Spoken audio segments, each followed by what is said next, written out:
Bueno, y para hablar sobre esta situación del agua en Chilecito que está pasando, estamos en comunicación con Roberto Esteban Miguel, quien es licenciado en Diagnóstico y Gestión Ambiental, especialista y magíster en Ingeniería Ambiental con diploma al mérito académico. Además es doctor en Ciencias Exactas y actualmente se desempeña como investigador superior en recursos hídricos y coordinador del proyecto macro-regional Aguanoa en el Instituto Nacional de Tecnología Agropecuaria. Es creador y editor responsable de la revista argentina de hidrogeología y vicepresidente de la Asociación Internacional de Hidrogeólogos del Grupo Argentino. Hola Esteban, buenas tardes. Hola, buenas tardes, ¿cómo están? Bien, muy bien. Bueno, muchas gracias por esta entrevista que veníamos coordinando con vos. Hace rato que queríamos entrevistarte, bueno, a raíz de tus estudios y preguntarte cómo nacen, ¿no?, estos estudios que vos venís realizando en el Valle, en Chilecito, y qué es lo que estás estudiando. Bien, bueno, todo surge a partir del año 2013, que lo que es Chilecito se crea la Estación Experimental Agropecuaria de INTA. Antes había una agencia de extensión rural, que bueno, la que conocemos todos, que está en la avenida Perón. Bueno, básicamente una de las principales razones de la creación de la Estación Experimental Agropecuaria de Chilecito era la temática hídrica, la preocupación hídrica por parte de los productores, tanto de agua superficial como agua subterránea, y también esto vinculado con la necesidad de cómo trabajar con las fincas, el buen uso del agua. Bueno, y en función de eso, nosotros empezamos a desarrollar allá por el año 2014, por enero de 2014, una red de monitoreo que nos ha permitido ya con más de 10 años ir conociendo cómo van evolucionando los niveles de agua subterránea y cómo van evolucionando los sistemas acuíferos aquí en la zona del Valle Ateneo Los Colorados, lo que es la zona del Valle de Chilecito, Valle de la Cuenca Huanchín-Sañogasta y también, bueno, en algunas otras cuencas menores. Y cuando hablo de todos estos valles estoy hablando, me refiero a lo que es el agua subterránea, ¿no? Sí. Y bueno, un poco este trabajo lo que ha conllevado también es que, bueno, empecemos a ser, digamos, solicitados en otras áreas del país. Estamos haciendo trabajos muy parecidos en lo que es de los valles calchaquíes, en la zona de Salta, por límite con Catamarca y Tucumán. Y bueno, y en breve vamos a estar iniciando trabajos similares también en el sudoeste de la provincia de Buenos Aires. Bien, y estos monitoreos que vienen realizando, ¿nos podés contar algunos de los resultados o las tendencias que vienen observando? Sí, no hay problema. Bueno, nosotros la tendencia que estamos observando y es algo que está ocurriendo en muchísimos sistemas acuíferos del planeta, es un descenso de los niveles, que era algo que los productores ya advertían. Acá la preocupación era que cada productor individualmente en su pozo observaba que su bomba a lo largo del tiempo empezaba a sacar menos caudal o que era necesario bajar tramos de caños de bomba, lo que estaba indicando que cada vez los niveles iban más para abajo, y eso te conlleva a más horas, más necesidad de horas de energía para bombear la igual cantidad de agua que se necesitaba.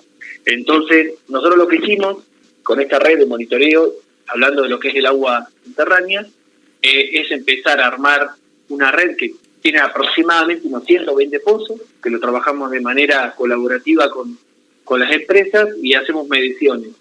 En julio, que sería el momento donde prácticamente no hay bombeo, y también lo hacemos en el periodo de diciembre-enero, que es cuando los pozos están bombeando intensivamente. Y a medida de eso, bueno, nosotros vamos viendo cómo van evolucionando los sistemas, ¿no? También lo que hacemos es el seguimiento de los ríos y de los aportes que vienen de las quebradas, que es, digamos, lo que sería lo que contribuye a la recarga, es decir, al agua que ingresa a los sistemas acuíferos y que, bueno, alimentan ese importante volumen de agua subterránea almacenada que hay en el valle, pero que, bueno, que evidentemente lo que nosotros advertimos que hay un desbalance, es decir, que se está sacando más agua de lo que entra. Y para hacerlo un poco más gráfico, ya que no tengo una pantalla como para poder mostrarle, pero imaginemos que tenemos un fuentón y a ese fuentón está relleno con agua, pero pensemos que ese agua que está almacenada ahí está entre sedimentos, ¿no? Lo que puede ser, por ejemplo, una arena. y nosotros ese agua la estamos sacando, o sea, hacemos un montón de agujeritos, con una pajita empezamos a tomar el agua que hay en ese fuentón. Bueno, si nosotros tomamos más agua de la que ingresa, de la que se recarga, lo que va a pasar es que el nivel del agua va a ir bajando en ese fuentón, y es un poco lo que nosotros, de esa manera tan burda y esquemática que estoy tratando de explicarlo, es lo que estamos advirtiendo. Obviamente, esto que yo trato de explicar de una manera sencilla, como para que todos lo podamos entender, tiene muchísimas complejidades del orden hidrogeológico y un montón de incertidumbres que, bueno, con el tiempo estamos tratando de ir revelando. Obviamente estos trabajos llevan mucho tiempo, se necesita mucha inversión y, bueno, nosotros con muchas horas campo y con escasos recursos estamos haciendo un trabajo bastante importante, ya que no hay a nivel nacional muchas redes de este tipo montadas, estas redes de monitoreo. Te diría que somos una de las pocas, y sobre todo en el norte. Bien. Bueno, fuiste muy gráfico, la verdad que se entendió. Yo tuve la suerte de participar en una charla que diste en Nonogasta con motivo del 22 de marzo, Día del Agua, también explicándole a la comunidad, haciendo este trabajo tan importante de transferencia, ¿no? De poder difundir los estudios científicos que se hacen a la comunidad, que es la más afectada, ¿no? La que vive en primera persona la falta del agua, a los productores también. Consultarte esto que vos comentás sobre el ciclo, ¿no? De recarga de la cuenca, que no es que está dando como estos datos de que no alcanza a recargar para cubrir los niveles que se están usando de agua. ¿Cuál es la fuente principal de recarga? Pensamos las precipitaciones, las lluvias, que son muy pocas en esta región, pero ¿tenemos otras fuentes de recarga?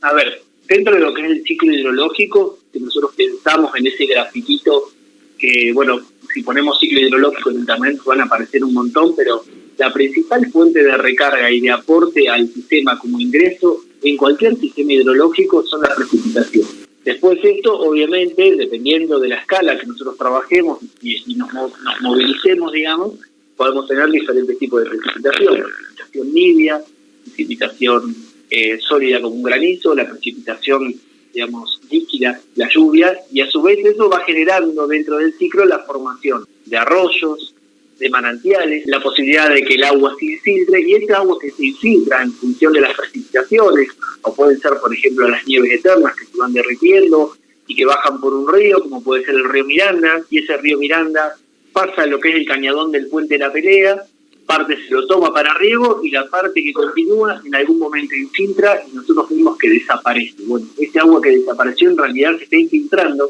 y como compartimiento de este ciclo hidrológico termina recargando el acuífero. Muchas veces cuando hablamos con productores se tiene la idea de que la salvación y la posibilidad, por llamarlo de alguna manera, de tener más agua es la construcción de diques, y está claramente evidenciado en los informes que se hicieron en el año 70, porque hay muchísimo trabajo hecho acá en el Valle. Lamentablemente muchas veces no se recurre a las fuentes de esos trabajos, pero hay muchos trabajos donde indican y ponen de manifiesto que, bueno, en caso de hacer un dique, primero que hay que ver si es económicamente rentable para el uso que se le quiere dar a ese agua o para lo que se quiere generar, pero a su vez se le va a cortar por ejemplo, si hacemos un dique en la zona de Miranda, el flujo de recarga a todo lo que es la zona de los acuíferos que alimentan parte de lo que es la zona de Miranda, porque ahí ya tenemos aguas subterráneas, profunda y con bastante complejidad para poder explotar, pero también todo lo que sería la zona de Vichigasta, la zona de Nonogasta.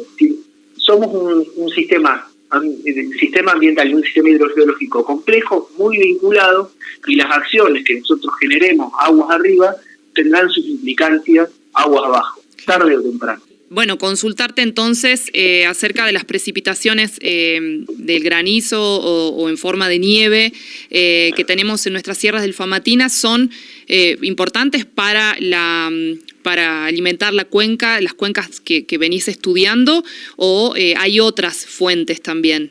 A ver, eso es una fuente, lamentablemente nosotros no tenemos por ahí los datos que sería ideal. Creo que ahora la Universidad de Chilecito, a través del IAMRA, han instalado una estación meteorológica en alturas, y también la Secretaría del Agua instaló una en la zona inmediaciones de la estación 8, me parece, justamente con el objetivo de empezar a tener algún dato de las precipitaciones nibias, que es fuente de recarga, y nuestros ríos tienen un régimen desde el punto de vista hidrológico que es basado en lo que es la nieve, en el granito, en el garrotillo que conocemos acá, es decir, cuando cae ese granito, o también en función de las precipitaciones. Estas tres son como las principales fuentes que permiten tener agua, que esa agua baje por los ríos, que esa agua baje por distintas quebradas que nosotros conocemos por lo general. Si hablas con alguien de Chilecito o alguien de aquí de la zona, te va a conocer el río Miranda, te va a conocer el río Pismanta, te va a conocer el Bosquecillo, te va a conocer el río Oro,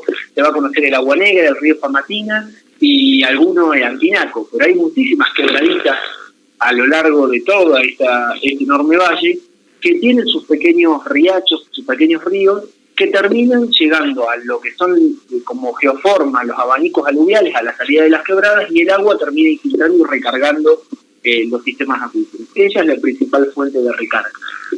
Y esa es una fuente de recarga que va a ir en función de las precipitaciones. Si hay años con más precipitaciones, la recarga va a ser mayor.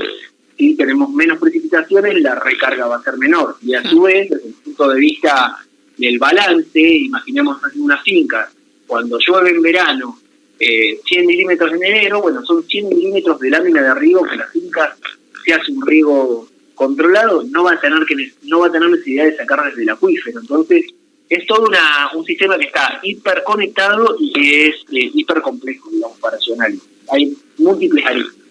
Sí, tal cual. Bueno, pero está muy bien explicado esto de que cada cosa que hacemos que interviene sobre el sistema genera su impacto, porque claramente al estar todo hiperconectado, bueno, todo se resiente también si en alguna parte de la cuenca o se extrae agua de más o si se desvía algún caudal, eso seguramente impacta directamente y bueno, y el monitoreo que ustedes vienen haciendo se hace saber. Bueno, los estudios que vos venís realizando sabemos que además tienen un enfoque de multicausalidad, ¿no? Que no deja fuera cuestiones también vinculadas a lo cultural, porque bueno, el agua claramente no es solo un recurso hídrico, sino que además es un bien común, ¿no? Que sirve también a sostener muchas prácticas de vida de nuestro valle. Y queríamos preguntarte cuáles son las principales causas que vos estás viendo o notando en tendencia que están haciendo que hoy tengamos menos agua en el valle. Bueno, a ver, si lo pensamos como un árbol de problemas, para poder entenderlo, imaginemos que tenemos un árbol. Las causas son las raíces, el problema es el tronco y los efectos es lo que sería lo que vemos en el ejercicio, ¿no? La copa. El problema, por llamarlo de alguna forma, sería la explotación intensiva del agua subterránea. Hay otros, ¿no? Pero ese sería como el problema troncal, nuestro tronco como árbol. Y las causas son múltiples. Por un lado, es un modelo de desarrollo que está en función, básicamente, como fuente de recurso, el agua subterránea. Acá lo tenemos muy limitado, o sea, lo que es el agua superficial, prácticamente ya se toma toda para riego, para consumo humano, en las zonas donde el agua tiene la calidad para tal fin. Después también lo que tenemos son tecnologías que se han ido desarrollando y cultivos que están adaptados al ambiente, digamos, y se usan mayormente cultivos que son de bajo requerimiento hídrico. Cuando hablo mayormente, pues hay otros que no necesitan por ahí más agua, ¿no? Uh-huh. Y este modelo de desarrollo también está fuertemente vinculado con la actividad agroproductiva, porque es, digamos, nuestro principal sostén económico. Lo ha sido, lo es. Después podemos tener, obviamente, los matices, las interpretaciones de qué escala de productor tenemos, y toda una descripción de ese tipo de productores y de dónde son esos capitales que invierten, ¿no? Uh-huh. Bueno, todas estas causas que están básicamente traccionadas a partir del modelo de desarrollo productivo provincial generan esta problemática de la explotación intensiva del agua subterránea, que tiene sus efectos múltiples también.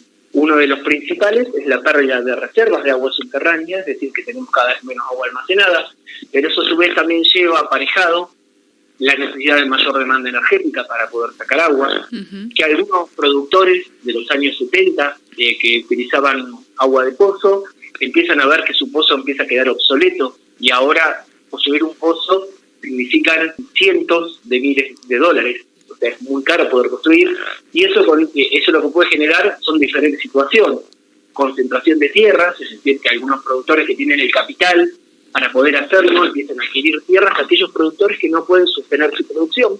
Y bueno, eso conlleva que algunos productores queden fuera del sistema y otros, concentren ese capital y puedan hacer esas inversiones. O sea, estamos hablando de un pozo, para que tengamos una idea, un pozo que se utiliza para agua potable o que se utiliza para lo que es un riego, tiene un costo aproximadamente entre $1.000 y $1.400 por metro de pozo. Y nosotros los pozos que tenemos acá rondan, ahora si tenés que hacer un pozo, rondan entre los 200 y 250 metros como mínimo de profundidad. Es decir, que es una inversión enorme. No todos los productores están en posibilidad de hacer semejante inversión. Entonces, bueno, todo esto que te estoy nombrando es parte de un cachito del problema, porque después todo esto puede conllevar otros problemas que se van concatenando en ese árbol de problema que termina siendo un monte, ¿no? Porque hay muchos, y es parte de esta multicausalidad. O sea, un productor que ya no puede producir y que tiene que vender sus tierras, bueno, tiene que empezar a buscar otra alternativa y otra fuente de trabajo, y cuando eso ha sido su medio de vida a lo largo de muchísimos años y estas generaciones, bueno, tiene sus consecuencias que yo, a partir de mi formación, no estaría capacitado de poder evaluar, pero sí en algún momento les puedo poner en contacto con Tomás Palmisano, que es un sociólogo rural, con el cual estuvimos trabajando y hemos hecho parte de los trabajos de la comunidad de Nonogasta en ese momento. Sí, buenísimo. Sería muy bueno, muy acertado poder también ampliar, ¿no?, este enfoque con él y poder desde la sociología rural entender otras causas, develar otras causas que nos ayuden a entender cuál es la problemática, o sea, la dimensión de la problemática, porque la problemática es evidente año tras año y se va profundizando. ¿Hay algún pronóstico, Esteban, que nos puedas dar acerca de cuánta agua hay disponible y si seguimos con este mismo uso intensivo, o sea, consumiendo más de lo que ingresa a la cuenca, digamos, cuánta agua tenemos en reserva para seguir produciendo y sobre todo para sostener la vida en nuestro valle? A ver, se estima el volumen de agua que hay disponible. Hay diferentes criterios en función de algunos parámetros que se utilizan para hacer los análisis de los acuíferos. Dar un número que yo te puedo dar podría ser un número muy en el aire, y podría ser tan discutible como las referencias que hay en los diferentes estudios que lo han hecho. Por ejemplo, y para aclarar, acá lo que tenemos es un muy importante volumen de agua almacenado en el valle, de agua. Estamos hablando de valores por encima de los 24.000 hectómetros cúbicos, que serían 24.000 millones de metros cúbicos, y a eso se lo multiplicamos por 1 millón de litros. Así hay un volumen muy grande, dependiendo, vuelvo a repetir, de la fuente bibliográfica que utilicemos, porque hay otros que dan un valor un poquito más alto, un poquito más bajo. Pero la cuestión es que estos cálculos se realizan en función de la exploración, es decir, de hasta dónde se llegó perforando y hasta dónde se sabe que tenemos agua que sea de calidad, porque lo que puede ocurrir es que a pasar cierta profundidad empecemos a perforar materiales que geológicamente son mucho más viejos y empecemos a tener agua que no sea de calidad. Por suerte nuestro valle, desde el punto de vista del agua subterránea, tiene aguas de calidades muy buenas, que obviamente hay que cuidarlas también, obviamente, y hacer un buen manejo de la gestión de los efluentes y de posibles efectos contaminantes no deseados, porque a diferencia de un río, cuando el agua subterránea, cuando un acuífero se lo contamina, es muy difícil de volver a remediar. Pero volviendo a tu pregunta, porque por ahí hago spin-off y termino hablando de otra cosa, lo importante es que la tendencia es que si seguimos con estas incrementos, o sea, si seguimos con este consumo, va a llegar un momento en que las tasas de descenso deberían tender a estabilizarse. Lo que pasa es que lo que ha ocurrido en 1990 hasta el 2020 es que la superficie productiva ha ido increciendo, es decir, cada vez la superficie productiva ha ido en aumento. Y muchas veces también lo que ocurre, y que no ocurre solamente acá, ocurre en un montón de lados, en muchos lugares del mundo, cuando hay una mejora en la eficiencia de los sistemas hídricos, lo que se hace es aumentar la superficie productiva. Es decir, si antes regaba con 1.000, tenía 1.000 hectáreas, y yo lo que hago es mejorar mi eficiencia a 750 milímetros, es decir, que tengo 250 milímetros de más. Lo que en muchos lugares ocurre es que en vez de restringirse y decir, bueno, listo, mejoré mi eficiencia, no me amplío, el criterio es, mejoro mi eficiencia, bueno, amplío un poco más la superficie productiva, se mantienen las tendencias de consumo. Claro. Entonces eso tiene una consecuencia que no es muy favorable. Lo que estamos viendo en los últimos años es que hay una tendencia, por ejemplo, en lo que es el cultivo del olivo, a otro sistema de cultivo muy distinto al que vemos tradicionalmente, que es un sistema superintensivo. Este sistema superintensivo lo que contribuye es a utilizar mucho menos agua de los sistemas tradicionales. Entonces, eso, digamos, es una buena noticia, y si nosotros vamos para el sur del valle, como vamos para el lado de Vichigasta, o pasamos Vichigasta, vamos a ver mucho desmonte de olivos. Y ese desmonte se debe a que se están sacando los sistemas tradicionales o intensivos tradicionales de cultivo del olivo para pasar a un sistema súper intensivo que, de estar bien manejado, nos permite ahorrar mucha agua y producir la misma cantidad. Eso es una buena noticia. Obviamente que todo esto hay que ir viendo cómo va evolucionando en el tiempo, y lo que sí es algo muy positivo es que desde el año 2014 que yo vine a vivir acá a Chilecito a la actualidad, los productores están mucho más sensibilizados con la problemática del agua, con el descenso de los niveles, y están haciendo un uso mucho más eficiente del agua. Por un lado, por la preocupación por la bajada de niveles, pero también por otro lado, porque los costos de energía son cada vez mayores, y eso conlleva que si no son eficientes, los costos se les disparan, y económicamente los números no cierran. Claro. Bueno, justamente eso te queríamos consultar también, si hay trabajos en curso, proyectos de articulación entre el INTA y otras instituciones que estén acompañando este camino para hacer más eficiente el consumo del agua en el valle para quienes están produciendo. Nosotros tenemos, por un lado, varios convenios de asistencia técnica con numerosas fincas del valle, donde, le hacemos todo el monitoreo de niveles, inclusive hay muchas fincas, no voy a dar nombres, pero que en base a nuestros resultados también han dicho, no ampliamos más nuestra superficie y nos quedamos donde estamos, lo cual me parece una decisión saludable para la empresa y también para el acuífero y para todos.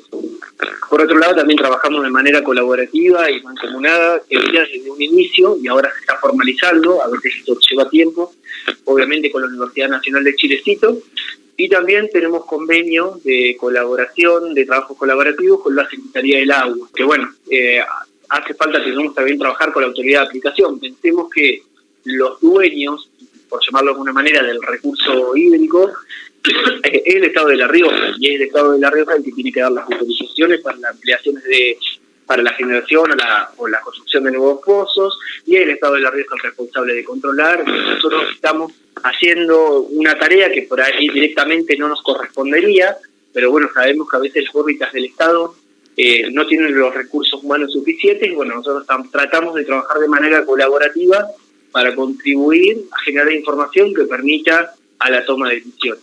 Bien. Obviamente, todo esto que estoy hablando es en el mundo del ideal. En el camino van ocurriendo cosas, pero es un camino a construir, y un camino que se construye en base a la confianza, que es la clave fundamental para poder hacer este trabajo. Claro, seguramente.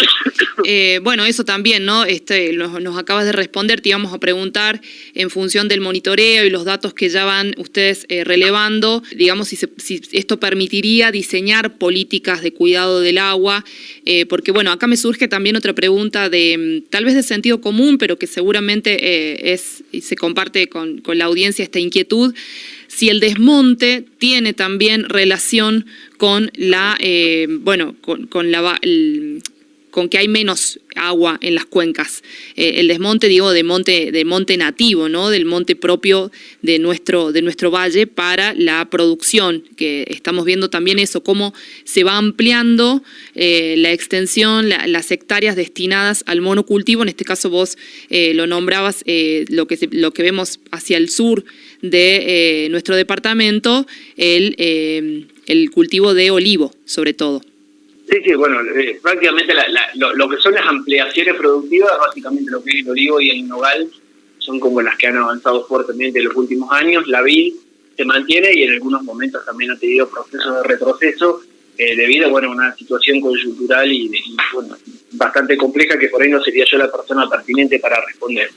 Y en cuanto a lo que me comentabas del tema del desmonte, si yo tengo una superficie de algarrobos, imagínate, tengo un monte de algarrobo, y yo lo desmonto y ahí pongo pozos para extraer agua, y si eso, yo al meter pozos de bombeo, introducir pozos de bombeo en el sistema, voy a estar contribuyendo a ese descenso.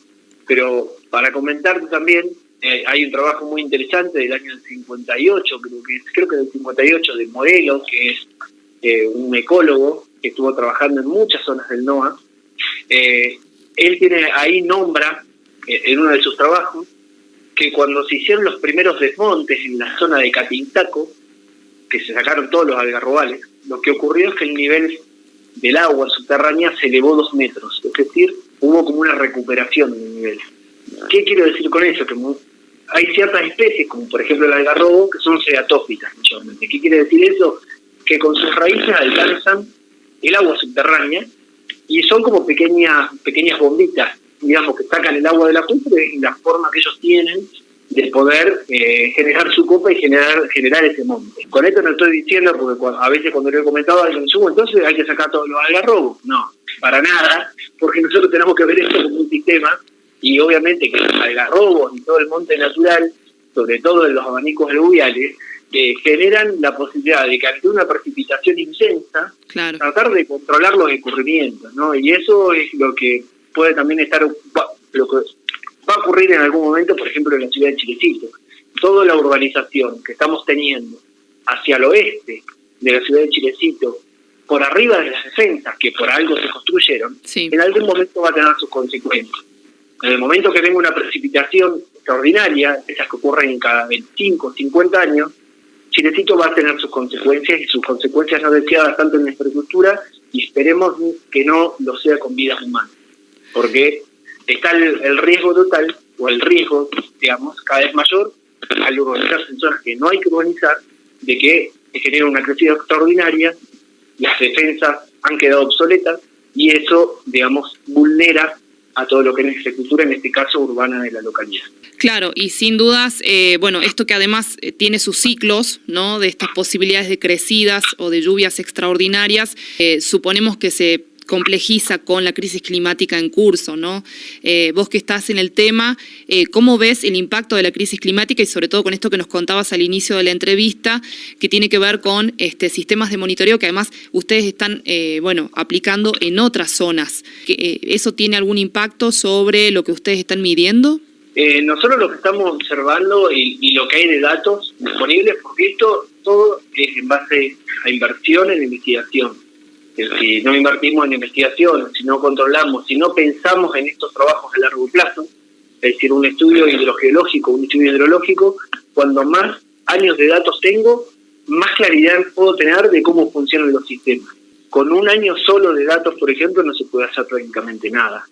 Pero para ir a específicamente a tu pregunta y vinculado a lo que puede ser la variabilidad o el cambio climático, lo que tenemos que comprender que para nuestra zona, en función de los informes del IPCC, lo que se espera es un aumento gradual de las temperaturas y no un cambio marcado en las precipitaciones. Lo que no quiere decir que no puede ocurrir lo que también se marca en función del cambio climático o de la variabilidad climática, que se esperen eventos con mayor intensidad, tanto sequías como la que tuvimos muy severa, toda la zona de Chilecito y parte de los Llanos tuvo una sequía severa desde febrero hasta mediados de octubre, donde tuvimos esa lluvia que gracias a Dios fue de alrededor de 50 milímetros, al menos en la zona donde yo vivo, y de 30 milímetros, por ejemplo, 17 milímetros, de Talintas.